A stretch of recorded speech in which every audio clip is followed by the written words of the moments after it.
வணக்கம் Kings viewers. நம்ம weekly ஜாபிக் server பற்றின ஒரு ஃபுல் டீட்டெயிலான வீடியோஸை வந்து பார்த்துட்டே வரோம். ஸோ அதை தொடர்ந்து இந்த வீடியோவில் என்ன பார்க்க போகிறோம்னா, ப்ராக்ஸ்மாக்ஸ் அப்படிங்கிற ஒரு ஹைப்பர்வைசரை ஜாபிக் சர்வரில் மானிட்டர் பண்ண போகிறோம். ஸோ ப்ராக்ஸ்மாக்ஸ்னால் என்ன அப்படிங்கிறத ஒரு சின்ன இன்ட்ரோடக்ஷன் மாதிரி கொடுத்துட்றேன் தெரியாதவங்களுக்காக. ப்ராக்ஸ்மாக்ஸ் அப்படிங்கிறது ஹோம் லேபில் யூஸ் பண்ணுற ஒரு முக்கியமான ஒரு ஹைப்பர்வைசர் மாதிரி. இது வந்து ஒரு ஈக்குவலன் டு VMware அந்த மாதிரி சொல்லலாம். இந்த ப்ராக்ஸ்மாக்ஸை வந்து நம்ம டேரெக்டாக ஒரு பிசிலேயோ இல்லை வந்து ஒரு சர்வர்லேயோ ISO யூஸ் பண்ணி இன்ஸ்டால் பண்ணிடலாம். அதுக்கப்புறம் அதுக்குள்ளே நம்ம VMஸை வந்து நிறைய VMs ரன் பண்ணலாம். வித் நெட்வொர்க்கிங் கான்செப்ட்லாம் யூஸ் பண்ணி நிறைய VMs ரன் பண்ணலாம்.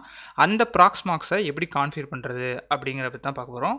ப்ராக்ஸ்மாக்ஸுங்கிறது ஒரு பெரிய கான்செப்ட். அது வந்து ஹோம் லேபிள்லாம் அது வந்து யூஸ் பண்ணுவாங்க. அது ஒரு ஓப்பன் சோர்ஸ் சாஃப்ட்வேர் அப்படின்றதுனால ப்ராக்ஸ்மாக்ஸ் பற்றின தனி வீடியோ வேணும் அப்படின்னா அதை நம்ம வந்து நீங்கள் வந்து கமெண்ட்டில் சொல்லுங்கள். அதை நம்ம ஒரு தனி சீரீஸாகவே நம்ம பிளான் பண்ணலாம். ஸோ இப்போ வந்து ப்ராக்ஸ்மாக்ஸை வந்து நான் ஆல்ரெடி இன்ஸ்டால் பண்ணி வச்சுருக்கேன். அந்த ப்ராக்ஸ்மாக்ஸை அப்படியே வந்து ஜாபிக் சர்வரோட இன்டெகிரேட் பண்ண போகிறோம். ஸோ இப்போ இந்த ஜாபிக்ஸ் இன்டெகிரேஷன் வந்துட்டாலே நமக்கு முக்கியமான விஷயம் என்னன்னு உங்களுக்கு எல்லாருக்குமே தெரியும், டெம்ப்ளேட். ஸோ இந்த டெம்ப்ளேட்டை வந்து ஜாபிக்ஸ்லேயே கொடுத்துருக்காங்க, ஜாபிக்ஸ் ப்ளஸ் ப்ராக்ஸ்மாக்ஸ் அப்படின்னு. இந்த லிங்க்கை வந்து நான் டிஸ்கிரிப்ஷனில் கொடுக்குறேன். ஸோ இந்த ப்ராக்ஸ்மாக்ஸில் நம்ம வந்து சின்ன சேஞ்சஸ் கொஞ்சமாக பண்ணாலே போதும், நம்ம ஈஸியாக வந்து கான்ஃபிகர் பண்ணிடலாம். நம்ம இவ்வளோ நாள் வந்து SNMP யூஸ் பண்ணியிருக்கோம், ஜாபிக்ஸ் ஏஜென்ட் யூஸ் பண்ணி மானிட்டரிங் பண்ணியிருக்கோம், அண்டு HTTP ஸ்டேட்டஸ் கோட் வச்சு பண்ணியிருக்கோம். பட் இந்த ப்ராக்ஸ்மாக்ஸில் ப்ராக்ஸ்மாக்ஸ் VE by HTTP அப்படின்னு ஒரு கான்செப்ட் API வச்சு பண்ண போகிறோம். இது வந்து ப்ராக்ஸ்மாக்ஸோட API வச்சு ஜாபிக்ஸில் இன்டெகிரேஷன் பண்ணி பண்ண போகிறோம். இதில் வந்து அந்த பாதி வேலையை வந்து அந்த டெம்ப்ளேட்டே பண்ணிடும். நம்ம ஜஸ்ட்டு கான்ஃபிகர் மட்டும் தான் பண்ண போகிறோம். ரொம்ப சிம்பிளாக தான் இருக்கும். ஸோ இப்போ இந்த டாக்குமெண்ட்லேயே வந்து தெளிவாக கொடுத்துருக்காங்க. இதுக்கு ஃபஸ்ட்டு வந்து நம்ம ப்ராக்ஸ்மாக்ஸில் ஒரு யூசர் ஒன்று க்ரியேட் பண்ண போகிறோம். அதுக்கப்புறம் அந்த யூசர்ஸ்க்கு வந்து இந்த பெர்மிஷன்ஸ் எல்லாத்தையும் கொடுக்க போகிறோம், ஆடிட் பெர்மிஷன்ஸ் எல்லாத்தையும். அதுக்கப்புறம் அந்த ப்ராக்ஸ்மாக்ஸில் ஒரு API ஒன்று க்ரியேட் பண்ண போகிறோம். அந்த APIயோட சீக்ரெட் ஐடி அண்ட் டோக்கன் ஐடியை தூக்கி அப்படியே நம்ம ஜாபிக்ஸில் போட போகிறோம். ஸோ அதுக்கப்புறம் அந்த மானிட்டரிங் வந்து ஸ்டார்ட் ஆயிரும். ஸோ இப்போ நான் இங்கே வந்து ப்ராக்ஸ்மாக்ஸ் இன்ஸ்டால் பண்ணி ரெடியாக வச்சுருக்கேன். இப்போது டேட்டா சென்டர் அப்படி அதை கிளிக் பண்ணிவிட்டு மேலே கிளிக் பண்ணிட்டு இங்கே யூசர்ஸ் அந்த இதுக்கு போய்க்கோங்க. இங்கே ஜஸ்ட்டு வந்து ஒரு யூசர் வந்து க்ரியேட் பண்ணணும்.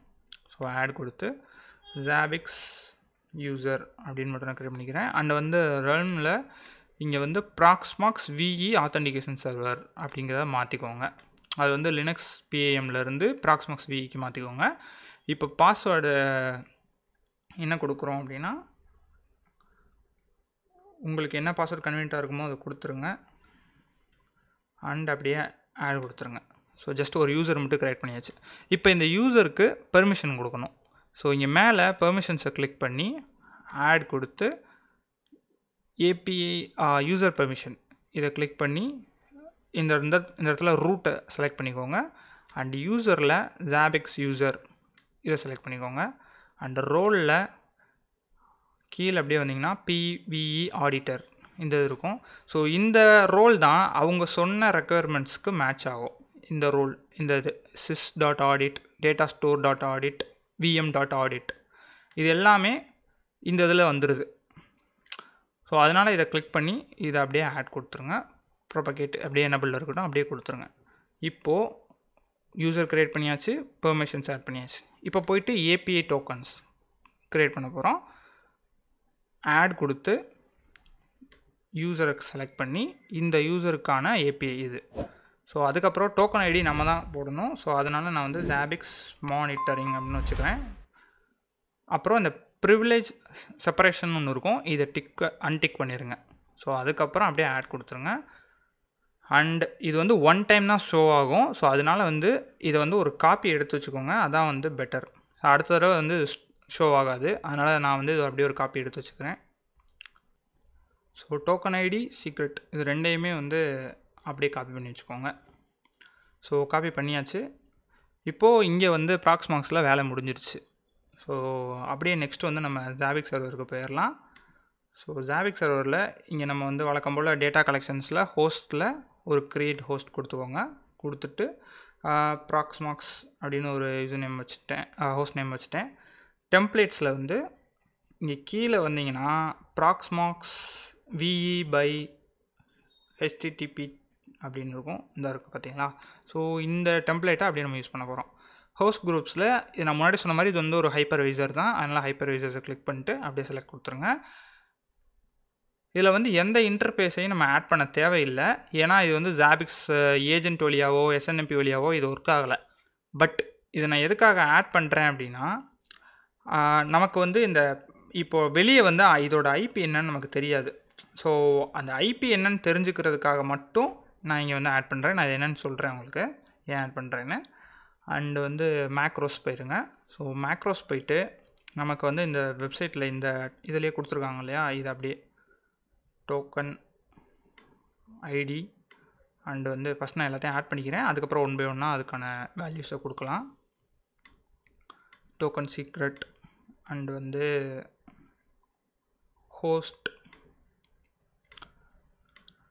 அதுக்கப்புறம் போர்ட், என்ன போர்ட்டில் ரன் ஆகுது ப்ராக்ஸ்மாக்ஸ் அப்படிங்கிறது. எல்லாேருக்கும் 8006 ரன் ஆகும். உங்களுக்கு நீங்கள் மாற்றிருந்தீங்கன்னா அதையும் இது பண்ணிக்கலாம். ஸோ இப்போது நம்ம அங்கேருந்து காப்பி பண்ண அந்த secret ID, I mean token ID and வந்து அதோட சீக்ரெட் அண்ட் வந்து ப்ராக்ஸ்மாக்ஸ் ஹோஸ்ட்டோட ஐபி, என்னோடய ஐபி வெறும் ஐபி மட்டும் கொடுத்துக்கோங்க. முன்னாடி HTTP அதெல்லாம் கொடுக்கணும்னு அவசியம் இல்லை.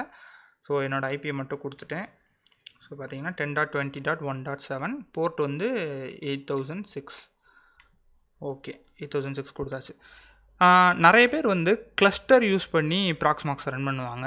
ஸோ அப்படி ரன் பண்ணுறவங்க ஜஸ்ட்டு நீங்கள் ஒரு நோடோடதை மட்டும் கொடுத்தா போதும். இந்த டெம்ப்ளேட்லேயே வந்து டிஸ்கவர் ஆப்ஷனில் கிளஸ்டர் எல்லாத்தையுமே வந்து கேதர் பண்ணி கொண்டு வரதுக்கான ஆப்ஷனும் இருக்குது. அதனால் அதுவே அதுக்கான வேலையை பார்த்துக்கிறோம். ஜஸ்ட்டு நீங்கள் ஒரு நோட் மட்டும் ஆட் பண்ணால் போதும். நான் அப்படி காட்டுறேன் உங்களுக்கு எப்படின்றத. ஸோ இப்போ வந்து ஆட் பண்ணியாச்சு. ஸோ ஆட் பண்ணதுக்கப்புறம் நான் அந்த ஐபி இன்டர்ஃபேஸ் ஏன் ஆட் பண்ணேன்றதுக்கு இந்த இடத்துல நமக்கு வந்து ஐபி தெரியும். இந்த ப்ராக்ஸ்மாக்ஸோட ஐபி இது தான் அப்படின்றனால அதுக்காக மட்டும்தான் நான் ஆட் பண்ணியிருக்கேன். இப்போ அப்படியே போய் டேஷ்போர்ட்ஸில் பார்த்தோம் அப்படின்னா நமக்கு இங்கே ஏபிஐ சர்வீஸ் நாட் அவைலபிள் அந்த மாதிரி எதுவும் வந்துச்சுன்னா நமக்கு வந்து ப்ராக்ஸ்மாக்ஸ் சர்வர் இன்னும் கனெக்ட் ஆகலை அப்படின்னு அர்த்தம். சப்போஸ் அந்த மாதிரி எதுவும் எரர் வரல அப்படின்னா நமக்கு வந்து கனெக்ட் ஆயிடுச்சு. அதை எப்படி கனெக்ட் ஆயிடுச்சு அப்படின்னு பார்க்கணுன்னா நமக்கு வந்து ஜாபிக்ஸ் ஏஜென்ட்டோ SNMPயோ போட்டிருந்தா இங்கே வந்து க்ரீன் கலரில் லைட் வந்திருக்கும். பட் இதில் வந்து HTTP ஏபி வச்சு பண்ணியிருக்கனால க்ரீன் கலர் லைட் வராது.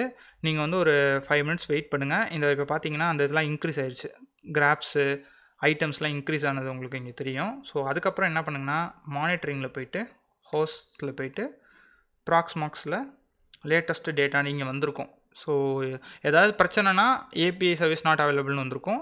பட் இது ஒர்க் ஆகிருச்சதுனால இங்கே வந்து லேட்டஸ்ட் டேட்டா வந்துருச்சு. இப்போ அப்படியே நான் கிராஃபை கிளிக் பண்ணுறேன்.